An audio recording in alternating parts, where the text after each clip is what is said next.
These are some of the darkest Hollywood conspiracy theories. So obviously, as we know, Hollywood is a pretty dark place, and it really has been since the beginning. So we're going to talk about some of the darkest conspiracy theories that have to do with different celebrities, just Hollywood in general. We're going to go back in time and talk about the past, present, and future of Hollywood, and all of the dark conspiracy theories surrounding it. So let's get into it. So one conspiracy theory that I think has been going on since Hollywood began is definitely the idea that child stars are traumatized to increase creativity / compliance. And I think this is 100% true. Behind the scenes, there's obviously a pretty dark side to Hollywood. And I think child stars in general, like encompassing all of the things to do with child stars and being a famous kid actor or whatever, some of the darkest stuff that you've ever heard. But I feel like a very popular conspiracy theory about child stars is that they're not just like worked hard or pressured by fame or any of that stuff, but actually they're internally traumatized by the industry themselves to kind of increase the creativity, compliance, and marketability of these children. And I think this is 100% true. The theory is that Hollywood itself is kind of,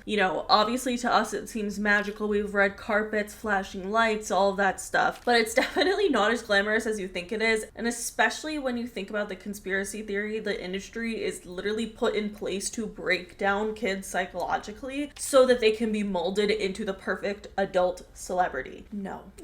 I also think that with this theory, there's kind of historical proof here. If you look 1930s and 40s, kid actors were always very strictly regulated by studio contracts, but these contracts often included grueling schedules, severe restrictions on social life, strict control over every single aspect of the child's public and private life. Like, for example, Shirley Temple, who's obviously one of the biggest child stars to ever exist, worked long hours on set and was constantly monitored, while Shirley Temple herself actually claims that she really enjoyed her career. There are a lot of other child actors who came out reported feeling isolated, exploited, and overwhelmed by the adult expectations. And I think the thing that's important here is that this issue definitely didn't change. We have this issue as well very strongly with Judy Garland, especially on the set of Wizard of Oz, which I know is so many people's favorite movies. I love Wicked a lot, but something that really breaks down the fourth wall for me is thinking about how poorly treated Garland was on the set of Wizard of Oz. She was only 16 years old, and she was called a fat pig in pigtails. She was forced on a diet of cigarettes and uppers, and friggin' chicken soup. Literally, it's insane, the treatment of these children. But the thing is that it hasn't really gotten better since then. It's just gotten more manipulated in a way that the public eye won't see it as anything wrong. And that's a problem. They just got better at hiding it, and I don't like that. I mean, from Disney Channel to Nickelodeon, Hollywood Studios, all of these different companies implemented similar model structures where child actors were often pulled from public school, forced to relocate, monitored 24/7 by handlers and chaperones who were often, again, more focused on the profit rather than the child's well-being, which obviously is a dangerous game to play. I also think, of course, you could go into the whole Dan Schneider of it all and that treatment. And I think people and directors like Dan Schneider are probably way more common than you think. And I do think to an extent it is to have the child believe that these,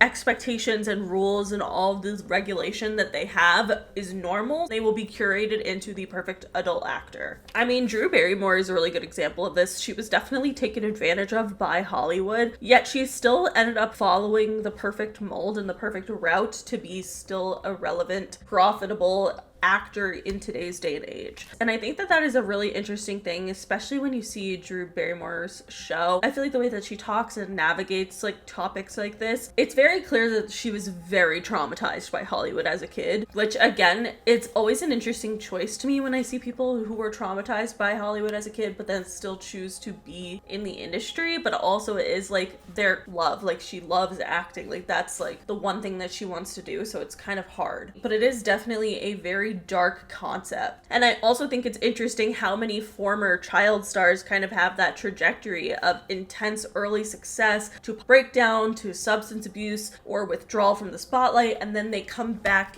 better than ever, perfectly polished, like Miss Lindsay Lohan. And we're here for it. I love it. I want the same thing to happen to Amanda Bynes really bad. At the end of the day, it's kind of sad that Hollywood caused this issue in the first place and broke these children completely just for them to be able to profit off of them. them, and it's kind of like insanely fucked up. Like, obviously, but I feel like not enough people talk about it. Like, I know that in most TV shows and movies, like, at some point will have like a child in it. I just think having children work in the industry is such a mistake. I cannot believe that there are people whose parents like do that and let their kid be in this industry. Unless you're like severely a helicopter parent, I don't think that that's a good idea. And I also think it's really weird to like put pressure on children to be like paying your bills. That's also strange to me. And I do get it, but it's also like kind of nuts. Overall, I think it's just a very dark place, especially for children. And I think that they should be the farthest away from Hollywood as possible. And honestly, I don't know why these children's parents in this industry, obviously, like, you want to support your kids'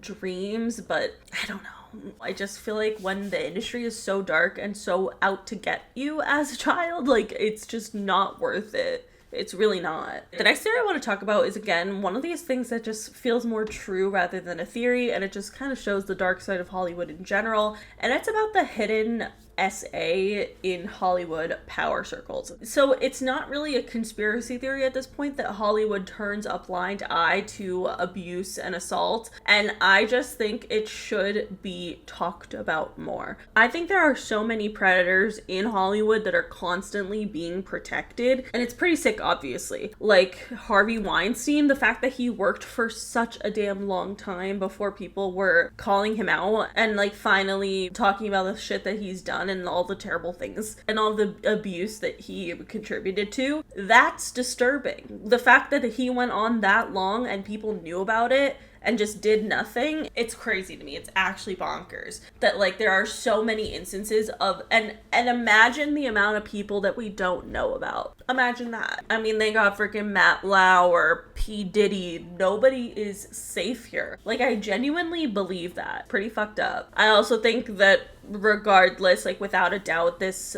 SA and just abuse in general, these victims are definitely having their abuse like weaponized against them as a tool for control. 100,000%, that has to be what's happening. Obviously, these victims are conditioned to obey and they fear retaliation or career destruction if they come out about the truth. Also, there's NDAs in place and public shaming and like getting canceled. There's so many different aspects to this that it is so dark that like I can't. I just think the compliance in Hollywood is something that definitely needs to be talked about because there are a lot of theories as to some of the dark stuff that is going on here. At the end of the day, there are probably a significant amount of people who are covering this stuff up or just turning a blind eye, and I just think it's sick and it needs to be talked about more because it is so bad. I can't even imagine not only even being in the Hollywood industry yourself, but as a kid, it's just shouldn't be allowed. And genuinely, I think it's much, much worse than what we conspirize about. The next conspiracy theory I want to talk about is the idea of celebrities vanishing after speaking out against some of these things that we're talking about, but also just Hollywood in general and the Illuminati. Aaron Carter is someone that I really want to speak about because he said something that was so interesting to me that I feel like not enough people are talking about. So Michael Jackson obviously had a lot of allegations against him, but a lot of people honestly don't believe these allegations. Obviously, I'm not sure. I don't know. I wasn't there. But someone who was there is Aaron Carter. And he just told a very interesting story about how one day he came home and the FBI was at his house trying to convince him to like expose Michael Jackson for essaying him, which he claimed never happened. And his mother was involved as well. And like shortly after Aaron Carter talked about this, he died. And you know what? He's not the first person to say this either. Corey Feldman is another person who has said this specifically about Michael Jackson, is that he went to the LAPD and was telling them multiple times, this is the person that's abusing me, this is the person that did this, all of the facts, and they only cared about getting Michael Jackson arrested. I don't know. Like, again, I'm not going to say Michael Jackson's innocent. I literally do not know. But I do think it's interesting that these victims are coming forward saying this. But of course, just because someone didn't abuse one person doesn't mean they didn't abuse everyone. That's just like, duh. But I do think it's interesting that the LAPD and the FBI were so intrigued by the Michael Jackson case, but were quick to turn a blind eye to the stuff that Corey Feldman was talking about. Like Charlie Sheen, just saying. All right, the next theory I want to talk about is all about the Church of Scientology. We've talked about Scientology quite a few times here, and honestly, I just feel like it gets worse every time I research more things about it. I am scared, and I'm scared if you're Scientologists listening, please. I'm sorry. This is all alleged. Okay. Something that I have found interesting is the more I hear about the church, the more I just get so disturbed that this cult exists and exists to allegedly abuse people and children, and yet there are so many huge celebrities that are involved in the church and donate millions of dollars a year towards this organization that's low-key maybe allegedly a cult. Obviously, Tom Cruise is the ultimate Scientology celebrity. He is like the number one that people think of. He's been a Scientologist since the 1980s, and a lot of people think that the reason that Tom Cruise entered the church is because the church offered him career guidance and networking opportunities and spiritual tools that would help him become a very big celebrity, which obviously he did end up becoming.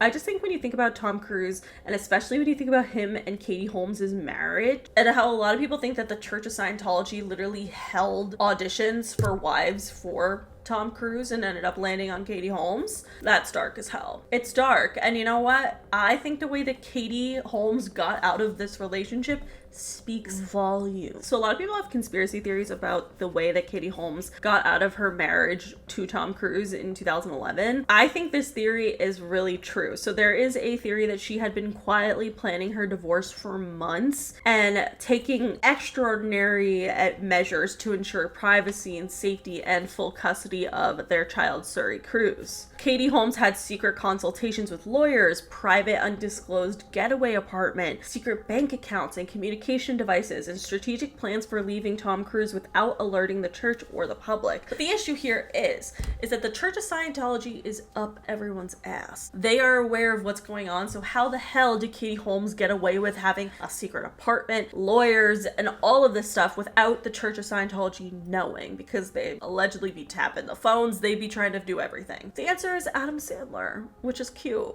We talked about the theory that Adam Sandler just hires his friends and like makes kind of low-stake comedies just so that his friends could get work. This theory goes with Jack and Jill and Katie Holmes. So people believe that Adam Sandler hired Katie Holmes for the movie Jack and Jill because her role virtually required no rehearsal, barely any memorization. She had a pretty small role and filming was pretty straightforward, comedic. It honestly didn't take a lot of time. So people believe that Adam Sandler helped her by giving this role to her. I don't know if the entire Jack and Jill was like just to get Katie Holmes out of her marriage, but I think her role in it for sure was. So this time where she was on set and like learning lines and rehearsing and all that stuff was actually dedicated to Katie Holmes attending legal meetings, securing safe spaces, and managing her without raising suspicion to the church. Because if there's one thing about the church, they love a celebrity. They want Katie Holmes to be famous. They want her to keep working. And so I kind of think that's true. And it's such an interesting theory, especially piggybacking off of the whole Adam Sandler just makes cheap and easy fun films to give his friends like paycheck. I think it's sweet. So is he low-key a secret hero? I kind of believe it. All right, the next theory I want to talk about is about Justin and Hailey Bieber. I think this is such an interesting theory. So a lot of people are pointing to the fact that Justin Bieber's Instagram has been weird as fuck. He's obviously like having some sort of crash out. He doesn't look good. He's probably on something. I don't know. Something's clearly wrong. But there are a lot of people who think that this whole Justin Bieber crash out is actually staged and faked so that it takes away from the drama of Selena Gomez versus Hailey Bieber and the whole drama of, oh, Justin hates Hailey and he doesn't like his wife and he treats his wife like shit. All of that stuff. This is just to distract us from that. And I think that's true because what I will say is I think people switched up really quick when Justin started crashing out. I think people started feeling bad for Hailey. That's obviously something really difficult to deal with. But like part of me feels like Justin acts normal and then the other part of me is like he's literally crazy. Like how the hell did he just like make a whole album? 2 of them. actually. And like, he's still like a dad at the end of the day. Like, I don't know. I just don't know. I thought for a long time he was clearly on drugs, bullying his wife. Maybe. I don't know. I kind of think that makes sense. I honestly believe there are a lot of PR stunts and shit like that in general when it comes to Hollywood. And I think this theory particularly honestly makes a lot of sense. I feel like for a while on TikTok, all anyone was talking about was Selena Gomez, Hailey Bieber, and how Justin wanted really to be with Selena and how he hated Hailey and all of this stuff, and he looks like he's always pissed off at her. And the whole narrative of Hailey stalking him for a decade, I do feel like that narrative really switched, and I feel like people are now kind of team Hailey, not over Selena, but it's more just like a pity for, because they feel bad for her because of how Justin is acting. And I do think that this is an interesting concept. I don't know if I like 100% believe it, because sometimes there are moments where I'm like, I think there is something seriously wrong with Justin Bieber, but a large part of me kind of thinks that this could be true, just because I think like 47% of the time he's kind of acting normal, and then the rest of the time he's acting like batshit crazy. Like, it's honestly kind of 0 to 100, and it kind of feels like it can't be real. I don't know. I've like never really been around people who are doing drugs or anything like that, so I'm not sure exactly what it looks like, but I really want to hear your guys' thoughts. Like, do you think his crash out is real? Do you think he's on drugs? Do you think he's just having a really hard time? Or do you think he is trying to distract people from all of the Hailey Bieber narrative and kind of switch it onto his plate so that he can support his wife? I kind of think that's an interesting theory that's kind of sweet. Like, I will agree 100%. I also was on board of the whole, like, I don't think Justin likes his wife right now. He like shuts doors on her and all that stuff. Like, I just don't know. I don't like it. But also at the end of the day, I really kind of don't think they would be married if he didn't want to be married. But I don't know. Men are also, you know. But I think this theory honestly puts an interesting and kind of like sweet spin on the whole thing. Because if Justin is really acting like this, because not only is it promoting his music, so he's good on that department, but it's also really, again, switching the heat off of Hailey and putting it onto himself and making people like wonder what Justin was up to versus wondering why Hailey was copying Selena and Hailey is stalking Justin for the last decade. I'm sorry, I think this adds up, and I kind of think it's a brilliant PR stunt, and I think it's actually kind of sweet if it's true, and I kind of hope it is, because I do hope Justin's doing well. Like, I don't want him to be on drugs or like crashing out and all this stuff. So I'm just gonna choose to believe this theory because I think it's kind of sweet. But anyway, that is it for today's video. If you guys liked it, please give it a big thumbs up. Let me know in the comments below what you guys think of these Hollywood conspiracy theories. If you have any conspiracy theories that you want to share revolving around Hollywood, let us know. But that is it. Make sure you follow me on Twitter, TikTok, and Instagram, and subscribe for new videos every week, and I'll see you guys later. Bye.